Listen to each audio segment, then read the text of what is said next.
Did you know that your Sanskrit teacher and your English teacher have been teaching you the same lesson? So you have been taught the Gita as religion. You have been taught Shakespeare as literature. But nobody actually told you that they are using the same toolkit. Today, we'll talk about five English literary devices which are hiding under few concepts that you already grew up with. Let's look at these. The very first one, karma, causal plot structure. In English literature, we call it cause and effect plotting. Every action a character takes sees a consequence later in the story. Chekhov's gun, foreshadowing, the plot repaying the character. You already know this. It's karma, not fate, not destiny. Karma is mechanical. Action in, consequence out. That's exactly what a well built plot does. Think Macbeth. He kills Duncan in Act 2. The murder isn't punished by some outside force, it becomes his unraveling. The plot doesn't judge him, it just completes the action he started. Next time your teacher says, this is an example of cause and effect structure, you can just say, oh, this is karma, and you will be right. Second one is dharma, the moral dilemma, the character conflict.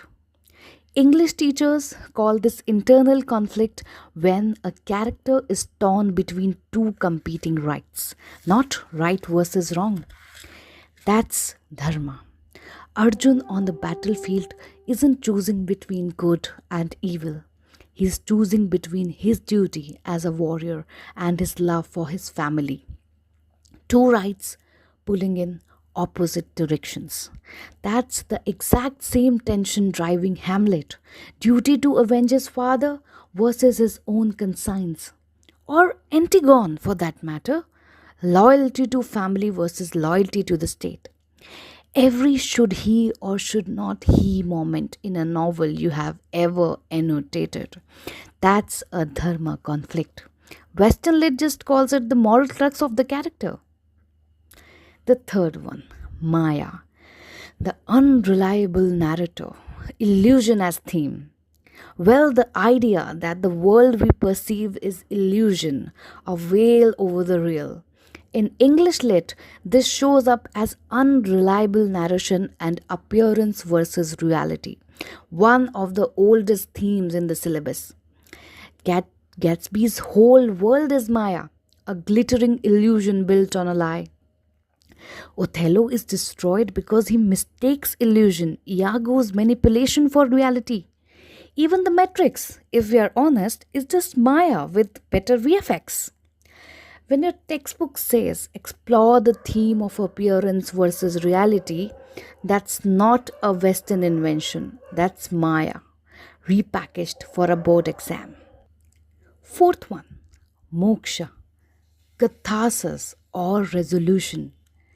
Moksha means liberation from the cycle, release. In English lit, that's catharsis.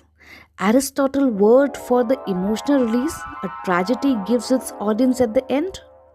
The reason King Lear's death feels like relief and not just sadness, that's catharsis. That's moksha built into dramatic structure. The story cycles through suffering so both character and audience can be released from it. True traditions, two vocabularies, but same emotional engineering. Last one, and it's my favorite, the Upanishads, which will be considered as the extended metaphor. The Upanishads teach abstract truths through concrete images. The chariot as the body, the two birds on one tree as the self and the soul. That's not philosophy, avoiding directness.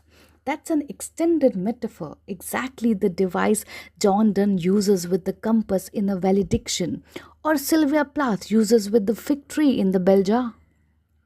If you have ever struggled to unpack an extended metaphor in an English exam, go back and read the chariot analogy in the Katha Upanishad. Same skill, just an. None of this is coincidence. Every culture that told stories long enough arrived at the same devices. Because this is how the human mind processes the conflicts, consequence, and release. English literature didn't invent the tools, it just gave them the different names. Comment next if you want to know more.